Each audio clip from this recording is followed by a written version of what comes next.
Hello and welcome to the 160th of the second photography podcast. I'm here again with Ben, and today we're talking about Sony cameras and Sony dominating the market. But before we start, Ben, you know what to do. Hello, my name is Ben. I'm 33 and I'm a photographer and videographer and a photo editor. Thank you for introducing yourself, Ben, for those listeners who have just joined today. So, Sony, I feel, is really starting to dominate the market in terms of photography and DSLR style filming. I'm not going to say film cameras and big production cameras because that's a separate thing really, and they've been quite dominant in that area for a little while. They've been dominant in the camcorder area. Yeah. Does anyone use a camcorder anymore? Well, it depends what you class as a camcorder. I mean, you get big ones that record to SD cards and solid state drives. So would that be a camcorder, or would it just be one that you put a tape in? Yeah, what digital camcorders? So not one you put tape. I don't even think you can buy those anymore. Tape ones. Probably on eBay, but not new. Certainly not new. Yeah, I mean, I think DSLRs and mobile phones and mirrorless have killed off camcorders. But you can still buy them, and for some applications, I think they're quite good. So for making YouTube videos, I think they're quite good. Particularly the more expensive ones, because they handle sound better than a DSLR would. You don't need to fiddle about with external recording. Anyway, we've digressed. So Sony has recently they've been doing cameras for a long time. You might remember Cybershots. You might remember their DSLR line. And they were called Alpha cameras. I think I briefly owned one. I did briefly own one for a while, and I really liked it. I sold it to get a Canon because they were the better option at the time. But now Sony have brought out some really good pocket ones. I'm thinking of your RX100s, your other RX models. Got some really good bridge cameras, but the big ones really are the mirrorless options they do. So They do full frame mirrorless, I think around 40 megapixels. I don't know the exact specification, but I'm thinking of the Sony A7. I've seen there's A7R3, which I've just been looking at. Which is quite nice, but quite pricey as well. They're going to be expensive. I mean, a lot of people are switching to Sony, and Nikon cameras used to contain sensors that Sony made, and I'm sure a few other manufacturers did as well, but they do really well on their sensors at really big megapixels full frame. But now I think they're starting to take on the DSLR market. Professionals are switching to Sony. And if you've got Canon lenses and Canon gear, you just need to get an adapter. Yeah. And then you can use them on your Sony. And in fact, a lot of people do use Canon lenses and glass on the expensive Sony cameras because Sony doesn't quite have enough lenses specifically made for their cameras at the moment. And even if you do go for Sony ones, they're very expensive.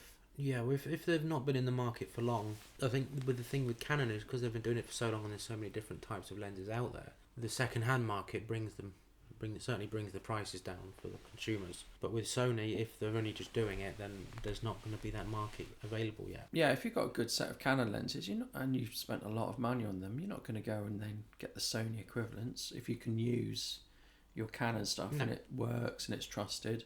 So yeah, it's quite odd. You do see big Canon lenses on professional Sony bodies. Have you ever used a Sony camera? The only Sony ones I've actually used are, like you say, the old Cybershot ones. I had it was a grey one which looked like a mini DSLR, and I had a little slim compact pocket one like the one you're holding now, but that was about 10 years ago before I moved to DSLRs. So I've got with me Sony RX100 and Sony. I said Zone. I'm going to say Sony then because I was looking at the Zeiss label. Sony have partnered with Zeiss for a long time, and this is a great little camera, and I brought it along just to take some images of us doing the podcast and do some video. Now, video has always been a strong point on Sony cameras. The downside are the menus and the settings. I took a little video to maybe put on Instagram, and then I went, look at this. So you're in video mode, and you want to look at your video in the playback, or you can't. Because what you've got to, can you believe this? I've got to go into the menu, I've got to move across maybe 5 screens, and I've got to go to still movie select, and I have to select the folder that I can view in the playback mode. So most cameras you can view stills and videos within your playback. Yeah. You can't in this. I either pick the folder for stills, the folder for MP4s, or the folder for AVC HD. That's Now probably strange. someone listening in 3 months' time will say, "Oh, I know what you can do," and you just don't know how to use your camera. Yeah, maybe I don't. I'm not gonna. God, you don't know how to use your camera and you're doing a photography podcast. Well, I don't know how to change this, and maybe I can't. But I'm not going to invest the time trying to find out. In all honesty, so yeah, I think the menus on Sony cameras are dreadful. They're really complex. It takes you ages to find anything. They're very comprehensive. I can set what I want USB power to do. They have this database. There's Recover Image Database. Right. So they set up this like database on your card, so that if there is a problem with your images, I think it's easier to recover. But then it's a hassle in other ways as well. So I think Sony cameras are good, but my experience of using them is the menus and the settings drive me mad. I mean, this is a small camera. You can't have too many buttons and stuff on it, but you can't. This has full manual control, but it's really difficult to set things up. Yeah, I think with those, it's more of just a quick point and shoot, like holiday snap camera or day out camera. The lens goes from 24 to 70, I think, or equivalent 35mm. It's really small, fits in my pocket. It's got quite good automation and stuff. Not that I use the auto modes, but I think Sony does do very good auto modes. It's got a flash, missing a viewfinder, but that's there on the more modern ones. But it's a 20.2 megapixel camera, which for the size of it is mad, isn't it? Yeah, that's better than my Canon. Yeah, it takes RAW. Doesn't have as big a sensor as your Canon camera, but actually, I think you'll get comparable images. Really. I remember my Cybershot was, I think it was 2 megapixel. Yeah, and I think to be clear, we're not talking about Sony taking over the camera industry with the consumer stuff. We're talking about the pro stuff, because I don't think they will with the consumer stuff. Yeah, it seemed like, back 10 years ago they're releasing a new Cybershot every month with different zoom levels and things like that. But that market's virtually gone, I think. If anyone buys, I don't think you can still get compact cameras, but I don't really think anyone buys compact cameras anymore. No, not with, especially since mobile phones getting as good as they are. You used to go to a concert or a gig and you just see everyone's flashes going off. Now it's just a sea of phone screens. Which is better, a sea of flashes, or because people have it on auto, don't they? So Yeah. the flash is going to go off. That really winds me up. I went to see my child's play before Christmas, and everyone in front of me was just holding up a phone for the whole 40 minutes. You're not going to watch that. You're not going to watch 40 minutes of other people's children singing songs and 1 minute of your child singing songs. I find that really annoys me. But what's better, people holding up cameras or people holding up phones? Maybe kit everyone out with something like Google Glasses. But I think the market is still open for Sony for compact cameras. All manufacturers, the premium compact is still selling, isn't it? Yeah. The smartphone hasn't killed off the premium compact. And the RX line are very expensive. RX 100s are very expensive premium compacts, and they're still doing well. So, but then you think, if you're spending that much on a compact camera, why not just get either like a DSLR or just a cheaper compact camera that does exactly the same?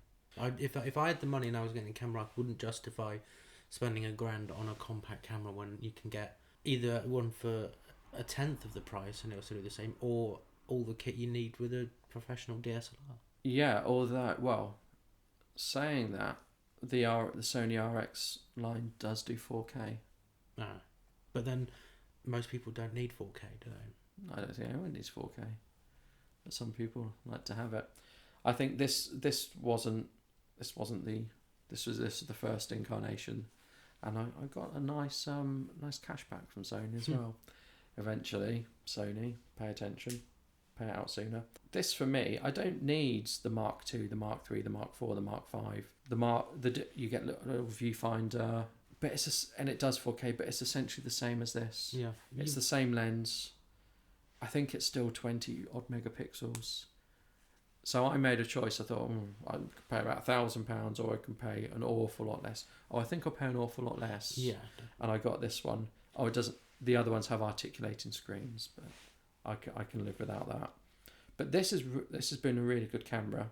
And actually, I find I have another premium compact, and I find that I am leaving my bigger camera at home.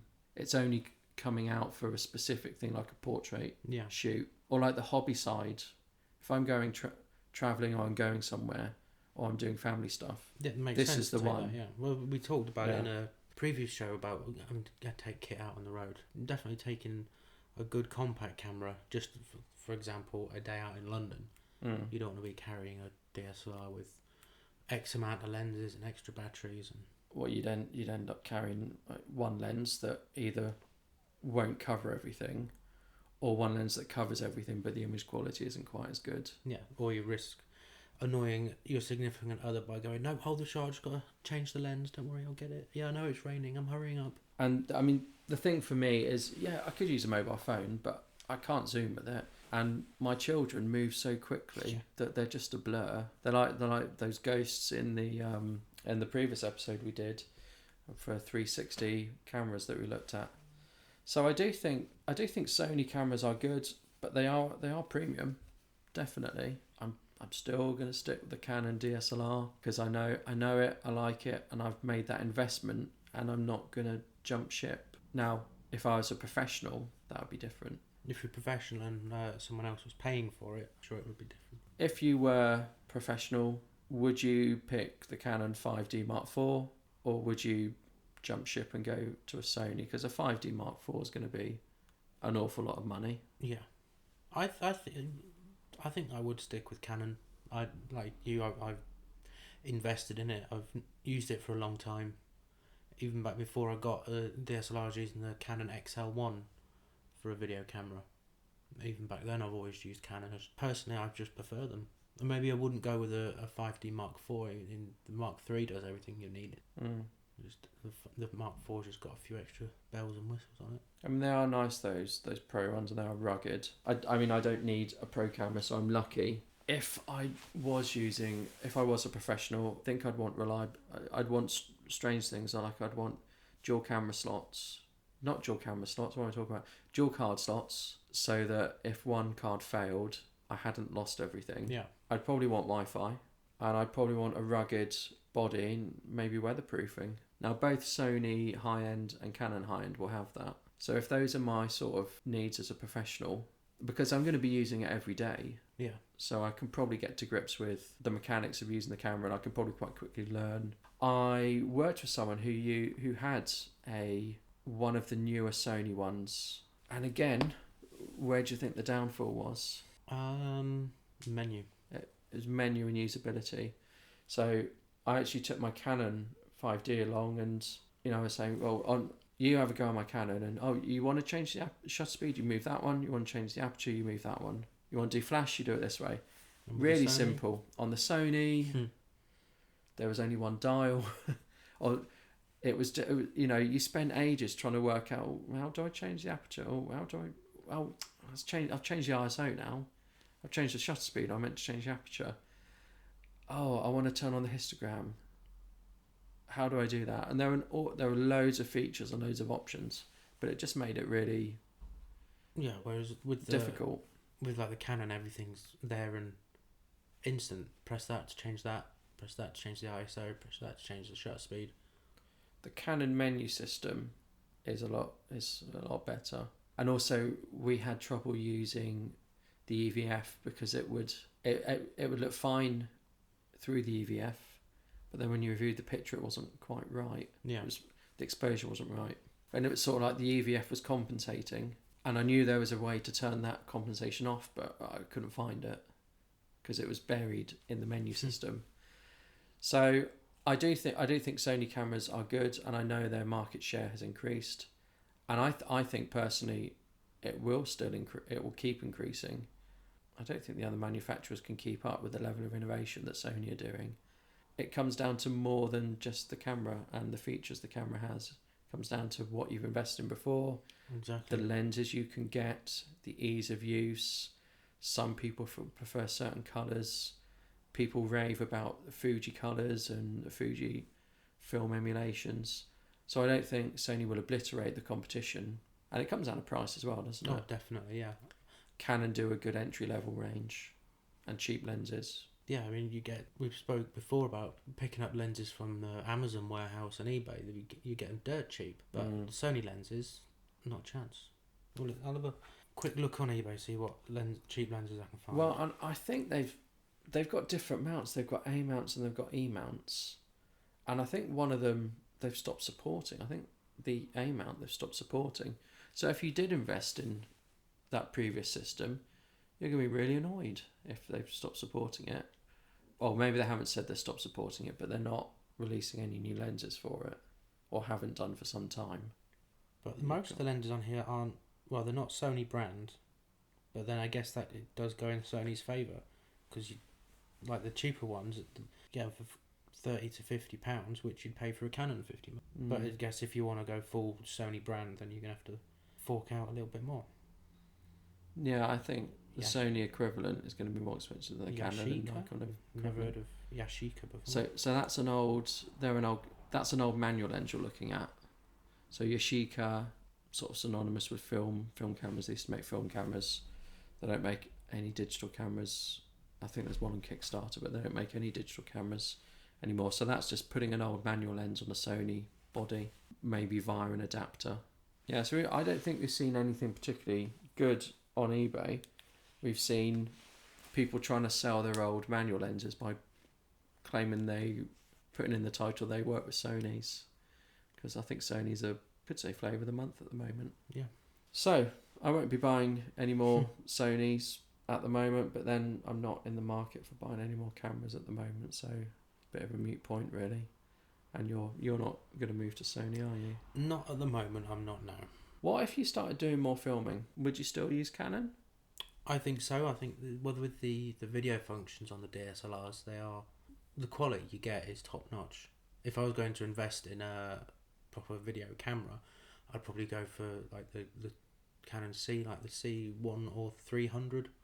Oh, so you'd still stick with Canon for that type of video camera? Yeah, I think so, because you've got the interchangeable lenses as well, and the image quality is just superb. But you know what's really interesting? You can have those type of video. Yes, you can have Canon ones like C100, C200, and they take Canon EF lenses. But actually, other makes take Canon EF lenses. So some of the Sony ones will take Canon lenses. Yeah. Some of the Panasonic ones will take Canon lenses. Yeah, I've used an AF101 with my Canon lenses, but I had to use an adapter. But because it was using the adapter, some of the auto features wouldn't work. So everything was... I'd have to use manual, but then it was messing with the manual function as well, so it'd be very jumpy when trying to focus or zoom. I was looking at a JVC one the other day, and it shoots 4K and stuff, and that had a micro four thirds mount. So that just so you'd have a JVC video camera that you might put a Panasonic Olympus lens on, or maybe a Sigma lens on, that was just micro four thirds. It's quite a small setup, that, with a micro four thirds lens. Those type of cameras are geared to professionals and what professionals need, and mainly professionals have been using Canon glass. Yeah. For those cameras. Going to finish there, but don't forget, if you are listening to this podcast on iTunes or through your phone via iTunes, please give us a review so that other people are more likely to find it. We're more likely to be found the more reviews we've got, so please think about leaving us a review. Thank you. Goodbye.